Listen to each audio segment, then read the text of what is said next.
Hello student.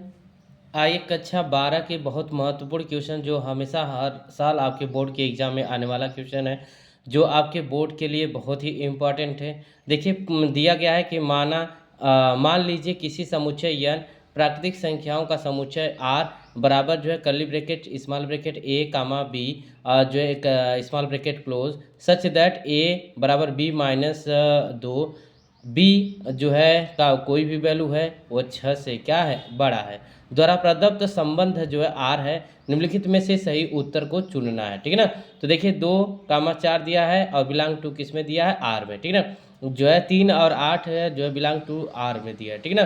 फिर इसके बाद 8 और 7 बिलोंग टू आर में दिया है और जो है 6,8 बिलोंग टू आर में दिया है। तो देखिए ऐसे क्वेश्चन आपके बोर्ड के एग्जाम में बहुत सारे पूछे जाते हैं, जो आपके बोर्ड के एग्जाम के लिए बहुत ही क्या है इंपॉर्टेंट। देखिए अब आइए हम इसको सॉल्व करते हैं। दिया गया है वैल्यू कह रहा है क्या बी का वैल्यू जो है 6 से क्या होना चाहिए बड़ा होना चाहिए। ठीक है ना। तो मान लीजिए हमने माना यहाँ फंक्शन दिया है ए का वैल्यू फंक्शन दिया है आपका जो है बी माइनस 2 दिया है। ठीक है ना। अब मान लीजिए यहाँ पे जो भी है, देखिए ये भी जो भी फंक्शन दिया है कह रहा है कि जो है बी का वैल्यू हमेशा 6 से क्या होना चाहिए बड़ा होना चाहिए। लेकिन ऑप्शन में देखिए पहले ऑप्शन में 2 और 4 दिया है, ये तो 2 और 4 6 से बड़ा है नहीं। और ये मान लीजिए ये 3 है ये 8 है, तो देखिए 3 आपका जो 6 से क्या है छोटा है और जो है 8 आपका 6 से बड़ा है, लेकिन ये दोनों जो संख्या एक समान नहीं है, ये 6 से बड़ी नहीं है, इसलिए देखिए ये 8 है और ये 7 है, ये 8 और 7 है। लेकिन मान लीजिए हमने यहाँ पे जो है 6 से अब कर लेते हैं, तो मान लीजिए जैसे हमने माना कि जो है बी का वैल्यू एक जो है 6 मान लेते हैं, क्या मान सॉरी 8 मान लेते हैं, एकदम मैक्सिमम वैल्यू क्या मान लेते हैं मैक्सिमम वैल्यू 8 मान लेते हैं। तो आपका दिया है ए बराबर जो है बी माइनस 2 दिया है, तो इसमें ए बराबर जो है बी का वैल्यू क्या रख दें 8 रख दें, तो यहाँ 8 माइनस क्या आ जाएगा 2, तो इसलिए ए बराबर क्या हो जाएगा यहाँ पे 6। तो देखिए 6 कामा क्या आ गया 8, तो आपका ऑप्शन कौन सा हुआ बोलिए जो है डी सही हुआ। ठीक है ना। ऑप्शन आपका क्या हुआ डी सही हुआ। ठीक है ना। जो कितना दिया है 6 कामा कितना दिया 8 बिलोंग टू किस में आर में। ठीक है ना।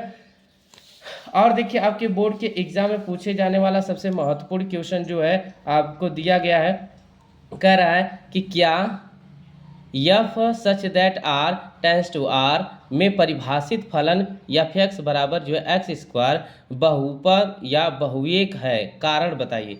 चलिए अच्छा ये भी क्वेश्चन आपके बोर्ड के एग्जाम में बहुत पूछे जाने वाला है, इसके बारे में बात कर लेते हैं। मान लीजिए दिया है function F such that R जो है टेंस टू यन मान लीजिए हमने माना कि कोई प्राकृतिक संख्या है, आर इसमें जो है रियल नंबर है, और मान लीजिए फंक्शन एफ एक्स बराबर हम क्या मान लेते हैं एक्स स्क्वायर, क्योंकि देखिए इसमें फंक्शन एफ एक्स बराबर कितना दिया है एक्स स्क्वायर दिया है, इसलिए हमने एफ एक्स बराबर क्या मान लिया एक्स स्क्वायर। अब मान लीजिए एक रियल नंबर दिया है और एक नेचुरल नंबर दिया है। अगर मान लीजिए हम एक रियल नंबर को और एक नेचुरल नंबर को मिलाएं, तो इसमें मान लीजिए कोई फंक्शन -1 ले लेते हैं और एक फंक्शन जो है +1 ले लेते हैं, और इसको मान लेते हैं एक्स और इसका मान लेते हैं एक्स स्क्वायर, देखते हैं कि अगर इसका वैल्यू सेम आता है कि नहीं। तो अगर मान लीजिए -1 का वैल्यू अगर हम जो है स्क्वायर करेंगे तो इसका वैल्यू कितना आएगा 1 आएगा, और +1 का वैल्यू स्क्वायर करेंगे तो भी कितना आएगा 1 आएगा। ठीक है ना। जबकि -1 जो है इक्वल टू नॉट किसके है 1 के, इसलिए या हम कह सकते हैं परंतु जो है फंक्शन f-1 जो है बराबर नहीं है f1 के। ठीक है ना। इसलिए यह फलन एकाएकी नहीं है। ठीक है ना। अर्थात हम कह सकते हैं अर्थात यह बहुएक है। ठीक है ना। अब आइए यह भी क्वेश्चन देखते हैं, आपके बोर्ड के एग्जाम में बहुत ज़्यादा पूछे जाता है आपके बोर्ड के एग्जाम में, और ये कई बार पूछा भी गया है। देखिए आपको दिख रहा होगा यहाँ पे, यदि x के पावर y है और बराबर 10 हो तो dy/dx ज्ञात कीजिए, dy/dx ज्ञात कीजिए। ये बहुत बार पूछे जाने वाला आपके बोर्ड के एग्जाम में है क्वेश्चन। तो आइए हम लोग इसके बारे में अध्ययन कर लेते हैं। देखिए फंक्शन आपका दिया है कितना x के पावर जो है y दिया है, बराबर क्या मान लेते हैं हम यहाँ पे 10 मान लेते हैं। ठीक है ना। अब यहाँ पे अब इस वैल्यू में हम क्या लेंगे लॉग लेंगे, क्या लेंगे लॉग। तो लॉग जो है लॉग लेने पर तो आप जानते हैं यहाँ पे क्या हो जाएगा लॉग एक्स की पावर वाई बराबर लाग क्या हो जाएगा 10 हो जाएगा। आप ये फार्मूला पढ़े होंगे, एक लाग यम के पावर यन बराबर जो है यन लॉग यन होता है। इसमें कितने फंक्शन हो गए, 2 फंक्शन हो गए, इसलिए हम कहेंगे वाई लॉग यक्स बराबर जो है log 10 कर देंगे, ठीक है ना। अब देखिए इसके x के सापेक्ष हम इसका क्या कर देंगे, अवकलन कर देंगे। x के सापेक्ष इसका अवकलन करेंगे तो यहाँ पे लिखेंगे x के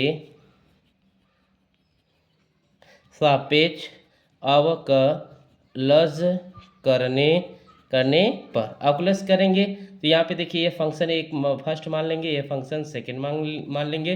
तो यहाँ पे हो जाएगा प्रथम फंक्शन जो है इंटू 1 अपान एक्स प्लस जो है log second function derivative of जो है डी एक्स के बराबर क्या 0। क्यों 0 हुआ, क्योंकि आप जानते हैं log 10 का वैल्यू हमेशा क्या होता है 0 होता है, ठीक है ना। इसलिए log जो है डी वाई अपान डी एक्स बराबर जो है माइनस वाई अपान एक्स हो गया, वाई अपान एक्स हो गया। अब इसका जो है हम लोग क्या कर लेंगे, डेरिवेटिव कर लेंगे, इसका जो है यहाँ पे कर लेंगे तो ये हो जाएगा डी वाई अपान डी एक्स बराबर माइनस वाई अपान एक्स log एक्स हो जाएगा, log एक्स हो जाएगा, ठीक है ना। ये इसका फंक्शन आ गया, ये इसका क्या हो गया वैल्यू हो गई, ठीक है ना। अब देखिए आपके बोर्ड के एग्जाम में और पूछे जाने वाला बहुत ही महत्वपूर्ण क्वेश्चन है जो आपके बोर्ड के एग्जाम में पूछा जाता है, और यह क्वेश्चन हर साल पूछे जाने वाला है, ठीक है ना। और यह क्वेश्चन आपके बोर्ड के एग्जाम के लिए बहुत ही महत्वपूर्ण है। तो ये पूछ कर रहा है कि tan inverse under small bracket minus under root 3 का मुख्य मान बताइए। तो आइए इसका भी मान हम लोग ज्ञात कर लेते हैं। तो यहाँ पे आपका दिया है y बराबर tan इनवर्स जो है माइनस अंडर रूट 3, यहाँ पे जो है स्मॉल ब्रैकेट क्लोज। अब देखिए हमको इसका जो है क्या करना है, tan इनवर्स दिया है और माइनस किसके सापेक्ष में करेंगे, थीटा के, किसके थीटा बराबर जो है माइनस क्या हो जाएगा tan इनवर्स जो है थीटा हो जाएगा, क्या हो जाएगा थीटा हो जाएगा, ठीक है। और आप जानते हैं कि जब हम किसी भी का जो है अवकलन करेंगे, यहाँ पे दिया है माइनस, तो माइनस जो है tan इनवर्स जो है अंडर रूट क्या 3 हो गया। अब इसको करेंगे तो माइनस जो है tan इनवर्स, और आप जानते हैं कि इसका जो है यह tan अंडर रूट 3 किसका वैल्यू होता है, π/3 का होता है, ठीक है ना। तो इसलिए यहाँ पे tan π/ क्या हो गया 3 हो गया। अब देखिए यह इसी से क्या हुआ कैंसिल हुआ, इसलिए y का वैल्यू क्या बचा जो है माइनस π/3 हो गया, ठीक है ना।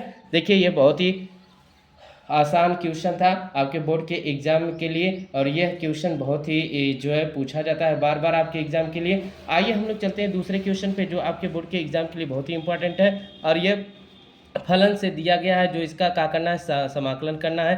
तो दिया है कि जो है फलन 2x into sine small bracket x square plus 1 का x के सापेक्ष समाकलन ज्ञात कीजिए। आइए हम लोग इसका भी करते हैं। तो जो है मान लीजिए हमने माना कोई फंक्शन i बराबर क्या है जो है integration sine x square plus 1 2x और क्या दिया है dx दिया है। माना कोई इसको क्या मान लेते एक्स के सापेक्ष ये वैल्यू दिया है तो इसको t मान लेते हैं, t बराबर जो है एक्स स्क्वायर जो है प्लस 1 कर लेते हैं। अब इसका जो है अवकलन करेंगे t के सापेक्ष d अपान dt x हो जाएगा बराबर जो है क्या हो जाएगा 2x हो जाएगा, ठीक है ना, जब इसका समाकलन करेंगे, ठीक है ना। तो इसलिए dt बराबर क्या हो जाएगा आपका जो है 2x dx हो जाएगा, dx हो जाएगा। अब जो है देखिए इंटीग्रेशन करेंगे, इंटीग्रेशन साइन अब देखिए t का वैल्यू ये आप जानते हैं कि इसका वैल्यू ये है, तो यहाँ खाली t लिख देंगे और यहाँ पे क्या हो जाएगा dt हो जाएगा, ठीक है। और आप जानते हैं कि जब समाकलन करते हैं तो साइन का जो है क्या हो जाता है माइनस जो है कास t हो जाता है, फिर प्लस इसमें हम एक कांस्टेंट जोड़ देते हैं समाकलन जब भी करते हैं। तो अब आप जानते हैं कि t का वैल्यू यहाँ पे हमने कितना माना है एक्स स्क्वायर प्लस 1 माना है, तो इसलिए माइनस जो है कास t का वैल्यू क्या हो जाएगा एक्स स्क्वायर प्लस 1 हो जाएगा, ठीक है ना। और यहाँ पे हम लोग क्या कर देंगे प्लस c कर देंगे, ठीक है ना। इसलिए देखिए हम कह देंगे कि i बराबर माइनस जो है कास एक्स स्क्वायर प्लस 1 और प्लस क्या हो जाएगा c हो जाएगा। ये आपका क्या हो गया वैल्यू, जहाँ पे आपका c क्या है एक नियतांक है, ठीक है ना। आशा है कि आप लोगों को समझ में आया होगा पूरा। यह जो है क्लास 12 के लिए बहुत ही इम्पोर्टेंट क्वेश्चन थे, जो 5 क्वेश्चन थे आपके बोर्ड के एग्ज़ाम में हमेशा पूछा जाता है, जो लघु उत्तरी में आपको दिया जाता है। इसलिए जितने भी स्टूडेंट हैं वह इसको दोहरा कर जाएँ, और जिसके कारण से उनका इसमें से एक ना एक क्वेश्चन क्या हो सकता है, आने की संभावना है।